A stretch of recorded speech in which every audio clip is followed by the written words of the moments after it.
வணக்கம். இது நியூஸ் ஃபர்ஸ்டின் பகல் நேர பிரதான செய்தி அறிக்கை. வாசிப்பது விஜய் அபிநந்தன். முதலில் தலைப்புச் செய்திகள். மேல் நீதிமன்ற நீதிபதி பிரதீப் பத்மன் சூரசேன மேன்முறையீட்டு நீதிபதியாக சத்திய பிரமாணம். இலங்கையில் கையகப்படுத்தப்பட்ட தமிழ் மக்களின் நிலங்களை மீளப் பெற்றுக் கொடுப்பதற்கு இந்திய மத்திய அரசு இலங்கையை வலியுறுத்த வேண்டும். தமிழக ஆளுநர் ரோசையா. பாராளுமன்றத்தில் கண்காணிப்பு குழுவை விரைவில் ஸ்தாபிப்பது தொடர்பில் கவனம் செலுத்தியுள்ளதாக பாராளுமன்ற செயலாளர் நாயகம் தம்மிக தசநாயக்க தெரிவிப்பு. ஐஎஸ் அமைப்பின் புதிய ஜிஹாதி ஜான் தொடர்பில் தகவல். இனி விரிவான செய்திகளை பார்க்கலாம். மேல் நீதிமன்ற நீதிபதி பிரதீப் பத்மன் சூரசேன மேன்முறையீட்டு நீதிபதியாக இன்று சத்திய பிரமாணம் செய்து கொண்டார். ஜனாதிபதி மைத்ரிபால சிறிசேன முன்னிலையில் அவர் சத்திய பிரமாணம் செய்து கொண்டார். ஜனாதிபதியின் உத்தியோகபூர்வ வாசஸ்தலத்தில் இன்று முற்பகல் இந்த சத்திய பிரமாண நிகழ்வு இடம்பெற்றது.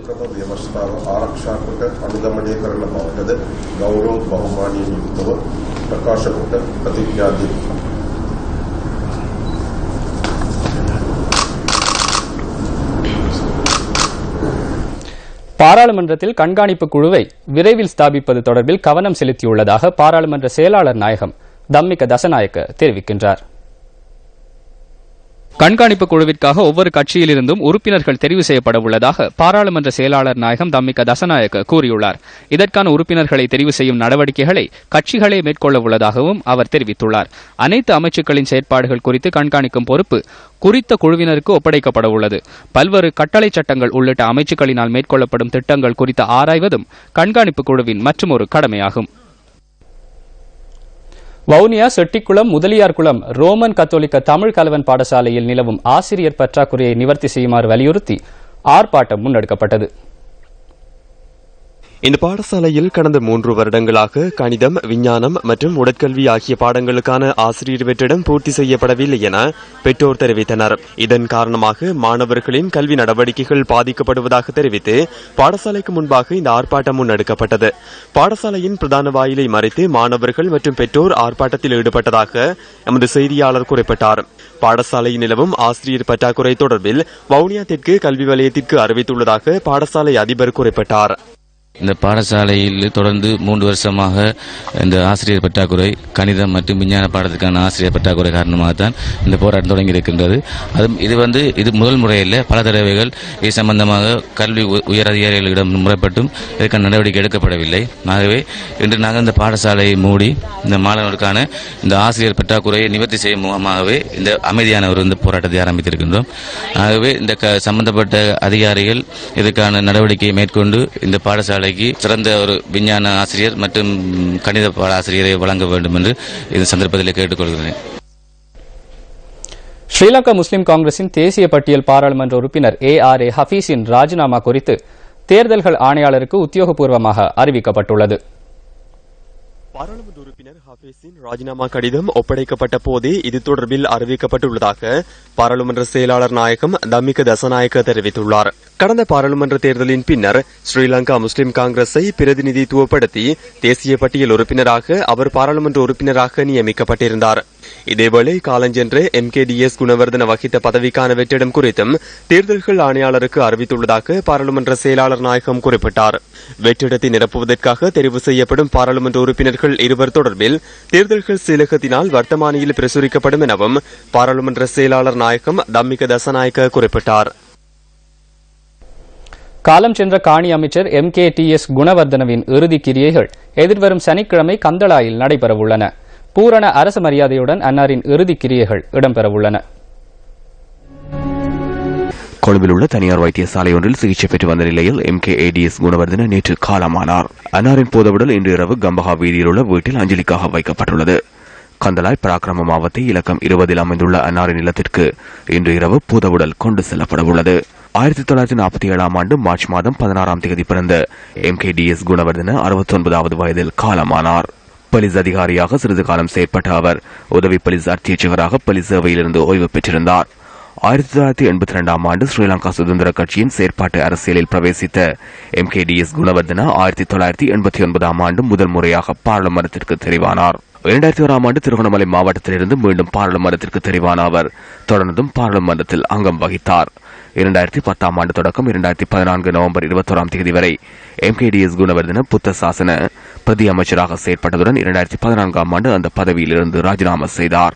2015 ஆண்டு ஜனவரி மாதம் 12ஆம் தேதி காணி அமைச்சராக நியமிக்கப்பட்ட அவர் பின்னர் நடைபெற்ற பொதுத் தேர்தலின் போது தேசிய பட்டியல் பாராளுமன்ற உறுப்பினராக நியமிக்கப்பட்டார். அதனை அடுத்து தொடர்ந்து அவர் காணி அமைச்சராக செயற்பட்டு வந்தார்.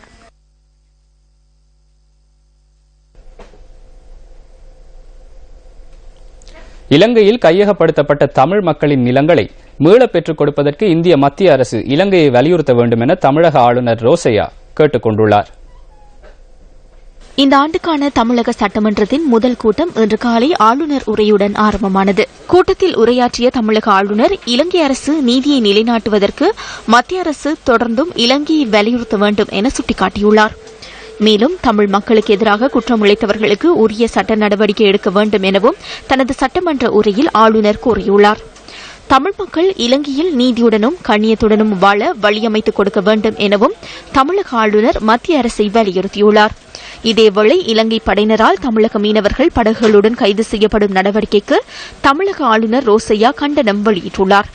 அத்துடன் கச்சத்தீவை மீட்டு இரு நாட்டு மீனவர்களுக்கும் இடையிலான பிரச்சினைகளுக்கு நிரந்தர தீர்வு எட்டப்பட வேண்டும் எனவும் ரோசையா வலியுறுத்தியுள்ளார். மத்திய அரசும் இலங்கை அரசாங்கமும் இணைந்து மீனவர் பிரச்சினைக்கான தீர்வை முன்வைக்கும் என தாம் நம்புவதாகவும் தமிழக ஆளுநர் குறிப்பிட்டதாக இந்திய ஊடகங்கள் செய்தி வெளியிட்டுள்ளன. மட்டக்களப்பு கல்குடா கல்வி வலயத்தின் கருவாக்கேணி விக்னேஸ்வரா வித்யாலய இல்ல விளையாட்டுப் போட்டி நேற்று நடைபெற்றது. இதன்போது பிரதம அதிதியாக பாராளுமன்ற உறுப்பினர் சி யோகேஸ்வரன் கலந்து கொண்டு கருத்து தெரிவித்தார். நாங்கள் தற்போதைய அரசாங்கத்திடம் தற்போது இருக்கின்ற அரசியல் அமைப்பை மாற்றி ஒரு புதிய அரசியல் அமைப்பு உருவாக்க வேண்டும் என்று நாங்களும் கோரிக்கை விடுத்தோம். அவர்களும் விரும்பியிருந்தார்கள். அரசியல் அமைப்பில் ஒரு மாற்றம் கொண்டு வருவதற்கான முயற்சிகள் நடைபெற்றுக் கொண்டிருக்கிறது. ஆனால் அவ்வாறான அரசியல் அமைப்பு மாற்றம் நடைபெறும் போது நாங்கள் எங்களுக்கான சரியான தீர்வை ஒரு சமஷ்டி முறையிலே வழங்க வேண்டும் என்று கோரிக்கை விடுக்கின்றோம். இந்த நாட்டிலே சமஷ்டி ஆட்சி முறையை கோரியது முதலாவதாக கோரியவர் முன்னாள் பிரதமர் பண்டாரநாயக்கா அவர்கள். அதன் பின்புதான் தந்தை செல்வநாயகம் அவர்கள் அந்த சமஷ்டிக்கான ஏனைய விடயங்களை சுட்டிக்காட்டி கோரினார். ஆகவே இந்த நாட்டு சிங்கள தலைமைத்துவங்கள் இந்த நாட்டிற்கு சமஷ்டி பொருத்தமானது என்பதை முன்பே தீர்மானித்திருக்கிறது. ஆகவே அந்த முறையில் வந்த ஆட்சியும் இந்த ஆட்சியில் கலந்திருக்கின்றது. ஆகையால் சமஷ்டி முறையான ஒரு தீர்வு வரும்போது எங்களுக்கு வழங்கப்படுகின்ற அதிகார பரவலாக்கலில் காணி அதிகாரம், போலீஸ் அதிகாரம் உட்பட அனைத்து அதிகாரங்களும் எங்கள் மக்களுக்கு வழங்கப்படும் போது, எங்கள் பகுதிக்கான அரசியல் தீர்வில் அடங்கப்படும் போது அதை நாங்கள் ஏற்றுக்கொண்டு செயற்பட தயாராக இருக்கிறோம்.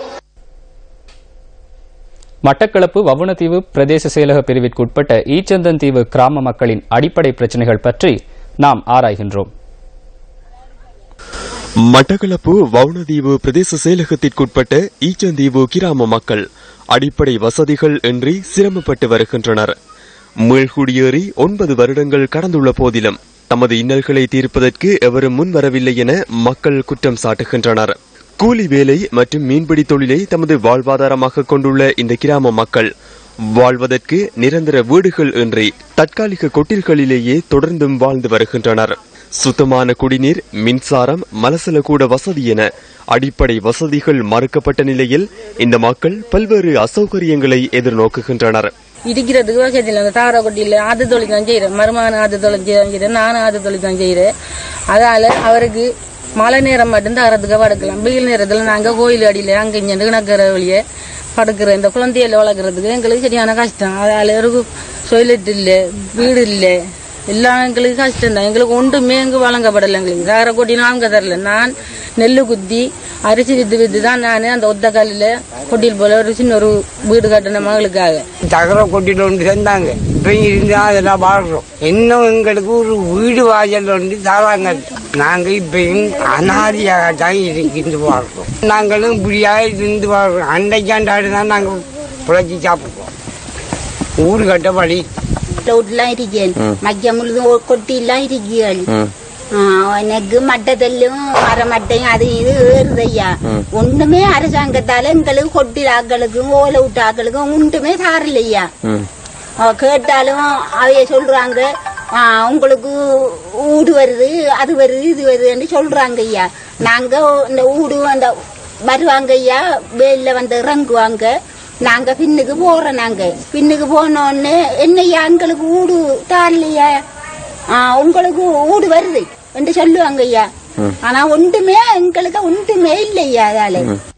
அடிப்படை வசதிகளை உடனடியாக பூர்த்தி செய்து கொடுக்குமாறு கோருகின்றனர் ஈச்சந்தீவு கிராம மக்கள்.